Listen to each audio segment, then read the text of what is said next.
नमस्कार, मैं doctor RP Sonkar, associate professor मनोविज्ञान विभाग, वसंत कन्या महाविद्यालय, काशी हिंदू विश्वविद्यालय। एक बार फिर आप सभी सम्मानित अभिभावकों एवं प्रिय विद्यार्थियों का हार्दिक स्वागत एवं अभिनंदन करता हूं।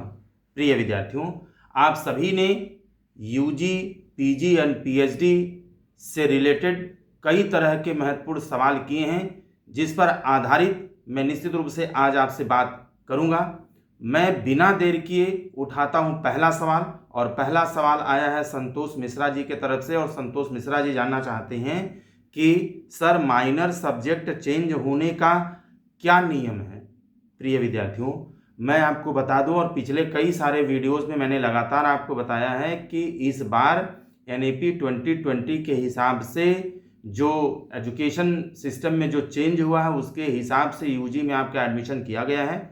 और इस बार यूजी में जो एडमिशन कई अलग अलग कोर्सेज में किया गया है, उसमें जो ऑनर सब्जेक्ट आपको पहले मिलता था, उससे मेजर सब्जेक्ट के रूप में आपको दिया गया, जिसमें आपका एडमिशन हुआ है। इसके अलावा minor, multidisciplinary, skill enhancement course, ability enhancement course and value added course, कुल 6 अलग अलग कोर्सेस के रूप में आपको 6 अलग अलग सब्जेक्ट इस बार यूजी में पढ़ना है। चाहे यूजी का आप जो भी कोर्स कर रहे हैं, यह बात अलग है कि सब्जेक्ट चेंज हो सकता है। जैसे वैल्यू एडेड कोर्स में कुछ और हो सकता है, या एबिलिटी इन्हांसमेंट कोर्स में कुछ और हो सकता है, लेकिन ये 6 सेक्शंस जरूर रहेंगे, 6 अलग अलग कोर्स जरूर रहेंगे, जिनके आधार पर 6 आप अलग अलग सब्जेक्ट आप पढ़ेंगे। और आपका जो सवाल है कि क्या माइनर सब्जेक्ट चेंज हो सकता है या होगा, तो उसका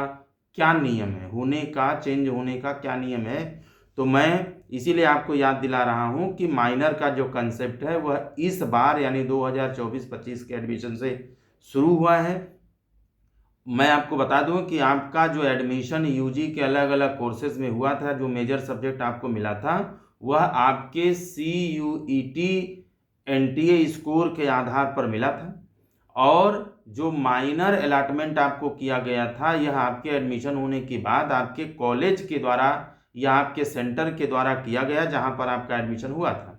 लेकिन कोई भी सेंटर या कॉलेज अपने हिसाब से माइनर सब्जेक्ट का अलॉटमेंट नहीं किया है, बल्कि बीएचयू के द्वारा जारी किया गया जो गाइडलाइन है, उसी गाइडलाइन को आधार बना करके बीएचयू मेन कैंपस महिला महाविद्यालय से लेते हुए चारों एफिलिएटेड कॉलेजेस में उसी नियमावली, उसी गाइडेंस, उसी निर्देश के अनुसार माइनर सब्जेक्ट का अलॉटमेंट किया गया, जिसमें मुख्य रूप से 4 चीज़ें थीं जिनको ध्यान में रख करके किया गया था। जिसमें प्रेफरेंस सबसे पहली चीज़ थी, यानी माइनर सब्जेक्ट के लिए जो आपने प्रेफरेंस भरा था उसको ध्यान में रखा गया है। आपका NTA CUET जो स्कोर है उसको ध्यान में रखा गया है।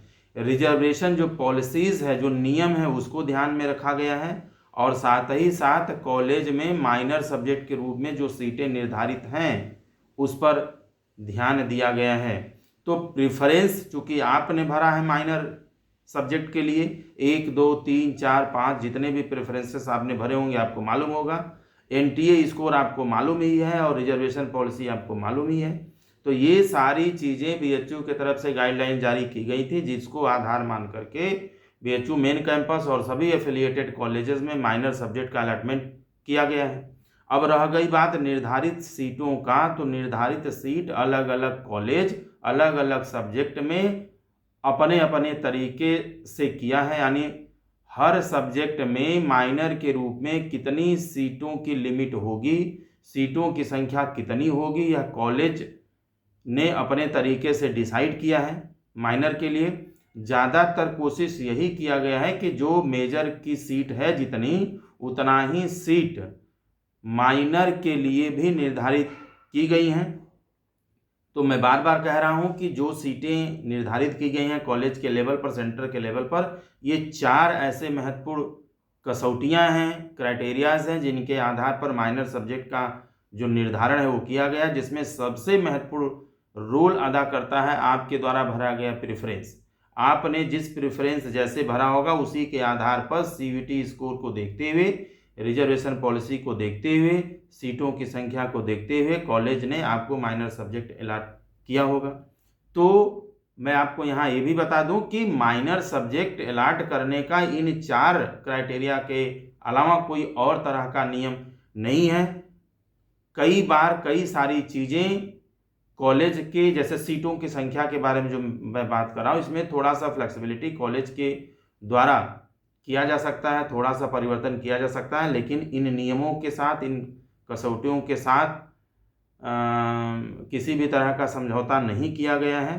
तो निश्चित रूप से आपने जो प्रेफरेंस भरा है उस प्रेफरेंस के आधार पर आपको माइनर जो सब्जेक्ट है उसका अलॉटमेंट किया गया है। और सभी कॉलेज जब माइनर सब्जेक्ट का निर्धारण कर रहा था तो जो इंटरनल कमेटी है या जो minor and other courses allotment committee जो कॉलेज के लेवल पर बनाई गई थी, कमेटी ने पूरी कोशिश की है कि आपको आपका पहला ही प्रेफरेंस माइनर के रूप में मिल जाए, और 9 मिलने पर दूसरा, और दूसरा 9 मिलने पर तीसरा प्रेफरेंस के बारे में बात किया गया था। हालांकि मैक्सिमम स्टूडेंट, मुझे लगता है 90% ऐसे स्टूडेंट्स थे जिनको पहले नंबर पर मांगे गए सब्जेक्ट को ही माइनर में दिया गया था, क्योंकि वो उनको मिल रहा था, जितनी सीटें निर्धारित की गई थी उसके हिसाब से उनको मिल रहा था। और मैं आपको ये बता दूं कि अंतिम निर्णय कॉलेज के द्वारा ही इन तमाम तरह के शर्तों को देख करके किया गया था।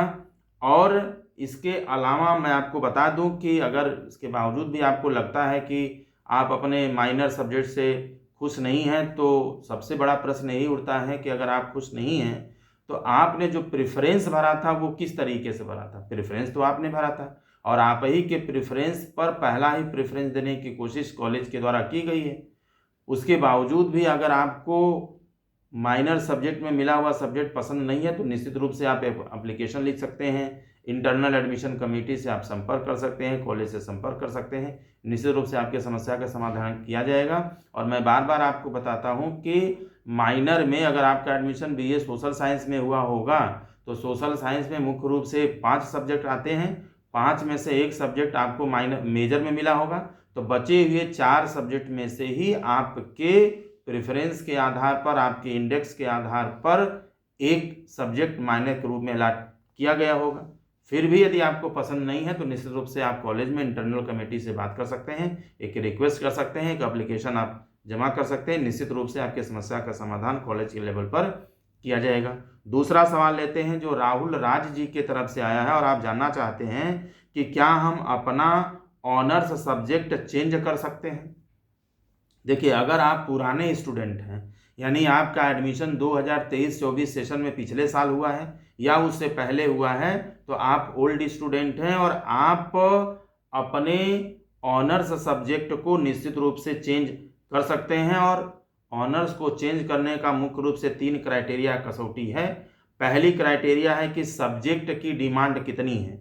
आप अपना जो सब्जेक्ट छोड़ करके दूसरे सब्जेक्ट में जाना चाहते हैं, जो सब्जेक्ट आप चेंज करके लेना चाहते हैं, उस सब्जेक्ट को पढ़ने वाले लोगों की डिमांड और बच्चों की कितनी डिमांड है।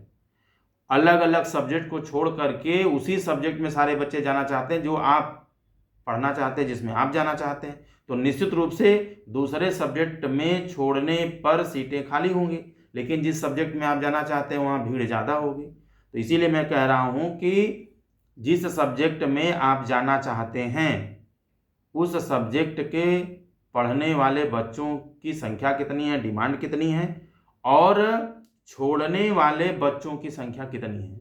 मान लीजिए आप सोशियोलॉजी छोड़ रहे हैं और आप साइकोलॉजी में जाना चाहते हैं, तो मान लीजिए कि साइकोलॉजी में अगर आप एक ऐसे हैं, मान लीजिए अलग अलग सब्जेक्ट से 5 ऐसे बच्चे हैं जो साइकोलॉजी पढ़ना चाहते हैं अपना अपना विषय छोड़ करके, तो यहाँ पर 5 बच्चों का एडमिशन साइकोलॉजी में चेंज करके तभी होगा जब साइकोलॉजी से 5 बच्चे छोड़ करके दूसरे सोशल साइंस के सब्जेक्ट में चले जाएं। इस हिसाब से आपका सब्जेक्ट भी चेंज हो जाएगा और साइकोलॉजी के ऊपर निर्धारित सीटों की संख्या से ज़्यादा बोझ भी नहीं होगा, निर्धारित सीटों की संख्या से ज़्यादा संख्या भी नहीं होगी। तो दूसरा ही बात ये ध्यान दिया जाता है। और तीसरी सबसे महत्वपूर्ण बात ये है कि आप जो सब्जेक्ट छोड़ करके जाना चाहते हैं उस सब्जेक्ट की तुलना में जिस सब्जेक्ट में आप जाना चाहते हैं उसमें आपका परफॉर्मेंस अच्छा होना चाहिए। जैसे मान लीजिए कि आप सोशियोलॉजी छोड़ करके साइकोलॉजी में जाना चाहते हैं, तो आपका जो नंबर है, जो मार्क्स हैं, वो सोशियोलॉजी से बेहतर साइकोलॉजी में होना चाहिए। साइकोलॉजी में अच्छा नंबर होगा सोशियोलॉजी से, तभी ना आपको साइकोलॉजी चेंज करके मिलेगा। अगर ऑलरेडी आपका सोशियोलॉजी में नंबर साइकोलॉजी से बढ़िया है, तो आप क्यों सोशियोलॉजी छोड़ेंगे? लोग यही कहेंगे कि आप तो सोशियोलॉजी बहुत अच्छा जानते हैं, आपके नंबर सोशियोलॉजी में बहुत अच्छे हैं, तो साइकोलॉजी में खराब परफॉर्मेंस होने के बावजूद भी क्यों चेंज करना? तो निश्चित रूप से जिस सब्जेक्ट में आप जाना चाहते हैं चेंज करके, उस सब्जेक्ट में आपका परफॉर्मेंस छोड़ने वाले सब्जेक्ट की तुलना में बेहतर होना चाहिए। ये 3 क्राइटेरिया है। अगर आप पुराने स्टूडेंट हैं और ऑनर्स होना चाहते हैं, तो इस आधार पर, इस क्राइटेरिया में आप आते हैं, तो निश्चित रूप से आपका जो ऑनर्स है वो चेंज हो जाएगा। लेकिन अगर आप न्यू स्टूडेंट हो और NAP 2020 के आधार पर आपका एडमिशन इस सेशन यानी 24-25 में हुआ है और आपको मेजर सब्जेक्ट मिला है, तो आप अगर ये चाह रहे हैं कि आपका मेजर सब्जेक्ट चेंज होगा, तो ऐसा बिल्कुल भी नहीं होगा। और इसी मुद्दे पर मैंने पिछले वीडियो में विस्तार से बताया है कि क्यों नहीं होगा। आप पिछले वीडियो को सुन सकते हैं, आपको तमाम तरह की जानकारी विस्तृत रूप से प्राप्त हो जाएगी। वहीं पर तीसरा सवाल लेते हैं जो ऋषभ जी की तरफ से आया है, और ऋषभ जी जानना चाहते हैं कि सर स्कॉलरशिप के बारे में कुछ बताइए। देखिए, स्कॉलरशिप के बारे में मैं हर सेशन में उससे संबंधित लेटेस्ट अपडेट्स आपको देता हूँ। इस बार भी मैंने स्कॉलरशिप का वीडियो बनाया है। आप मेरे चैनल पर, यूट्यूब चैनल पर जाइए, वहाँ पे स्कॉलरशिप टाइप करिए। स्कॉलरशिप से रिलेटेड जितने भी वीडियोज़ हैं आपके सामने आ जाएंगे। जो सबसे लेटेस्ट वीडियो होगा उस वीडियो को आप देखिए, आपको तमाम तरह की जानकारी विस्तृत तरीके से प्राप्त हो जाएगी। वहीं पर अगला सवाल लेते हैं जो दयाशंकर यादव जी DAV से लिख रहे हैं कि सर मुझे माइनर में कमर्शियल इकोनॉमिक्स मिल सकता है क्या? मेरा admission BA social science economics honours में DAV में हुआ है। यानी आपका एडमिशन, आप लिख रहे हैं कि आपका एडमिशन BA सोशल साइंस में इकोनॉमिक्स मेजर सब्जेक्ट के रूप में हुआ है और आप माइनर में कमर्शियल इकोनॉमिक्स लेकर के पढ़ना चाहते हैं कि आपको मिलेगा या नहीं। दयाशंकर जी, मैं आपको बता दूं, और थोड़ी देर पहले भी मैं आपको बात कर रहा था कि इस बार NAP 2020 के हिसाब से 2024-25 में जो एडमिशन आपका हुआ है उसका पूरा फॉर्मेट, उसका पैटर्न बिल्कुल चेंज हो चुका है।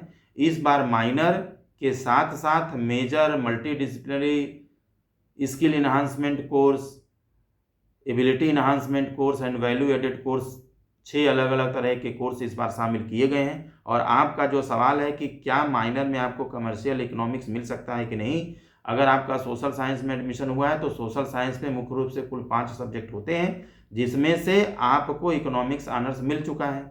इसका मतलब ये है कि history, political science, psychology and sociology 4 subject बचा है। इन्हीं 4 सब्जेक्ट में से कोई एक सब्जेक्ट आपको माइनर के रूप में मिलेगा।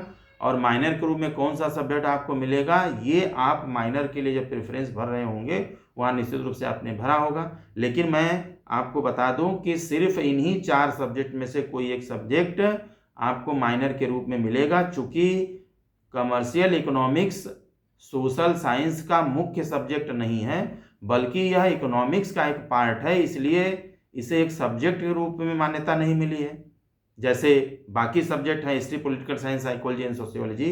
इसलिए आपको इन्हीं 4 सब्जेक्ट में से कोई एक सब्जेक्ट माइनर के रूप में मिलेगा। कमर्शियल इकोनॉमिक्स मुख्य सब्जेक्ट सोशल साइंस का नहीं है, इसलिए ऑप्शन में आपको रहेगा ही नहीं, इसलिए आपको नहीं मिलेगा। ठीक है, तो निश्चित रूप से आपको इन 4 सब्जेक्ट में से कोई एक सब्जेक्ट माइनर के रूप में लेना पड़ेगा।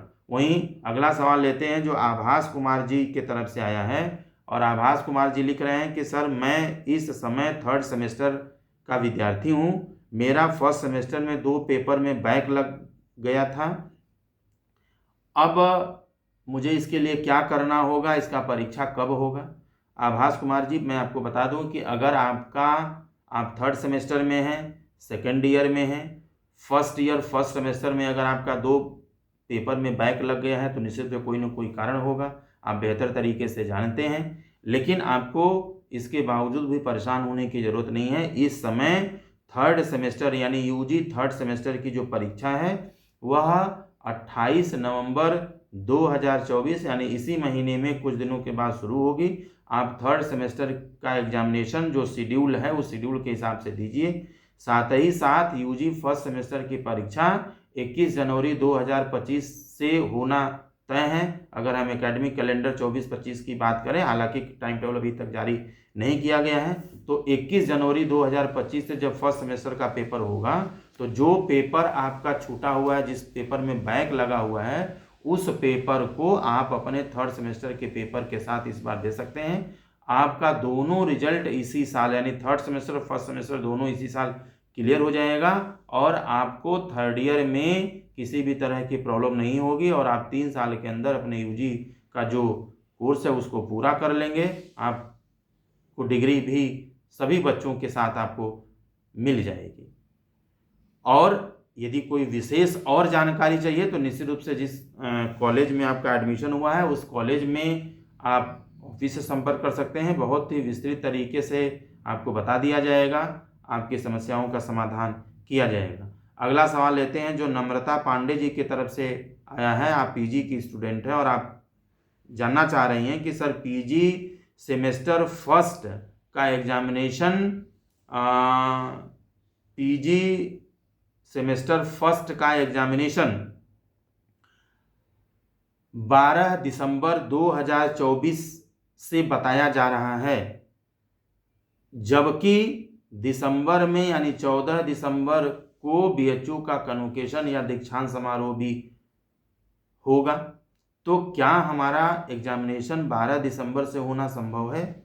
नम्रता जी, मैं आपको बता दूं कि आप ये बिल्कुल सही कह रही हैं कि बीएचयू का कन्वोकेशन 14 दिसंबर 2024 को निर्धारित किया गया है और आपका एग्जामिनेशन भी यानी पीजी फर्स्ट सेमेस्टर का जो एग्जामिनेशन है यह एकेडमिक कैलेंडर के अनुसार 12 दिसंबर 2024 से होना तय है, जबकि जो कन्वोकेशन है वह भी 14 दिसंबर 2024 को बीएचयू मेन कैंपस का होगा। 16 एंड 17 को एफिलिएटेड कॉलेजेस का कन्वोकेशन बीएचयू में ही निर्धारित स्थान पर किया जाएगा। तो निश्चित रूप से एग्जामिनेशन और कन्वोकेशन को लेकर के जो चिंता है यह बीएचयू निश्चित रूप से कर रहा है। बीएचयू को बिल्कुल मालूम है, उसी हिसाब से सारा शेड्यूल बनाया जाएगा। मुझे ऐसा लगता है कि नम्रता जी आपको अपने एग्जामिनेशन पर ध्यान देना चाहिए, उसकी चिंता करनी चाहिए, आपको अपनी अच्छी से तैयारी करनी चाहिए, अच्छी से पढ़ाई करना चाहिए, अच्छे से क्लास करना चाहिए। बाकी कन्वोकेशन और एग्जामिनेशन का शेड्यूल कैसे बनेगा, उसको कैसे मैनेज किया जाएगा, यह चिंता निश्चित रूप से काशी हिंदू विश्वविद्यालय की और काशी हिंदू विश्वविद्यालय इस पर बेहतर तरीके से काम कर रहा है।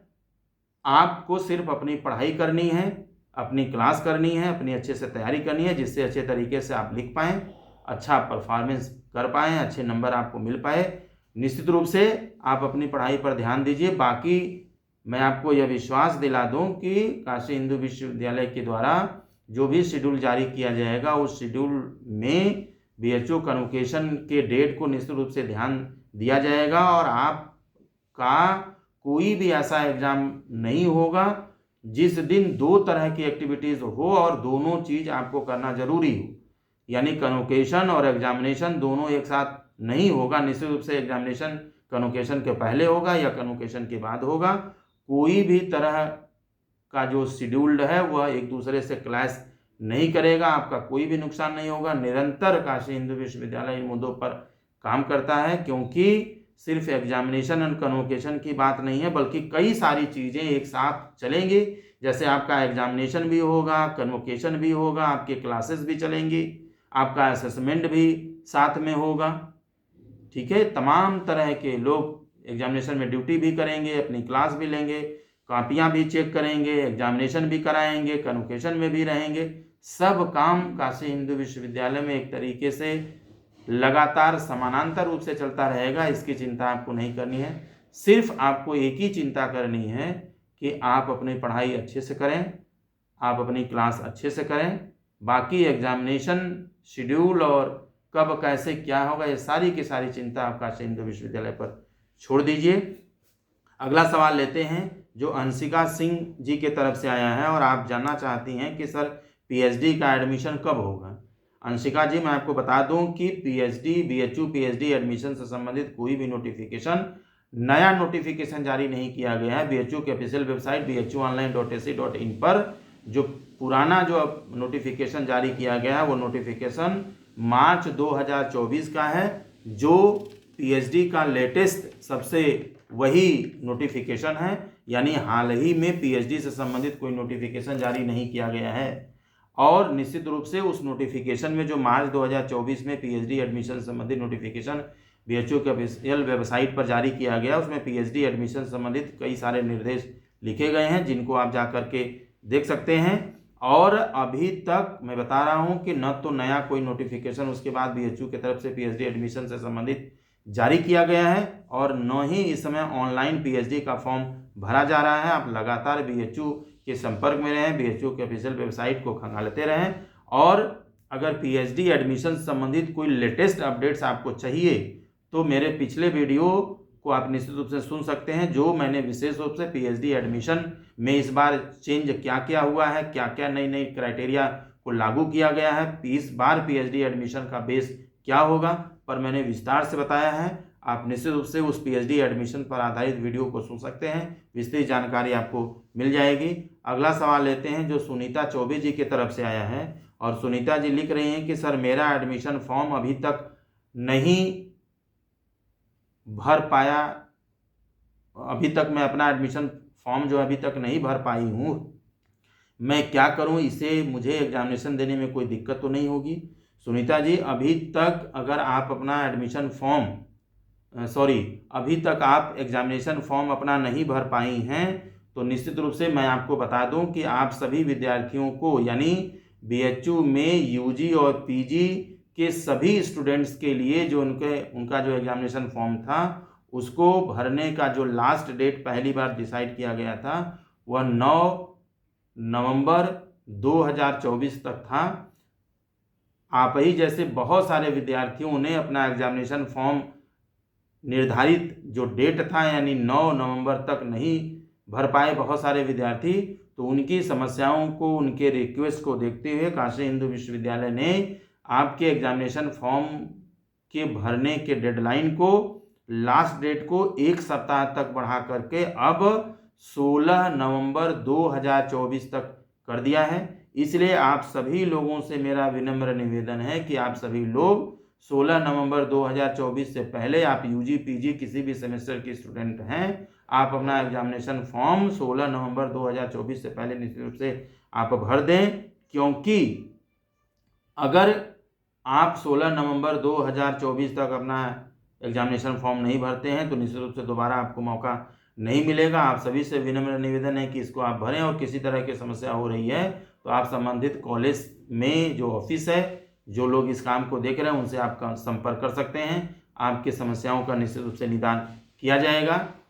मैं आपको बता दूं कि ये तमाम तरह की जानकारी मैंने आपको दी जो आपके द्वारा पूछा गया था, जो बहुत ही महत्वपूर्ण था। इसके बावजूद भी कोई आपकी समस्या है, कोई डाउट है, तो आप कमेंट बॉक्स में लिख सकते हैं, या विस्तृत जानकारी के लिए आप बीएचयू के ऑफिशियल वेबसाइट bhuonline.ac.in पर जा सकते हैं, या कॉलेज की जो ऑफिशियल वेबसाइट है आप निश्चित रूप से उस पर भी विजिट कर सकते हैं, या आप इंटरनल एडमिशन कमेटी से मिल सकते हैं, या आप ऑफिस से संपर्क कर सकते हैं।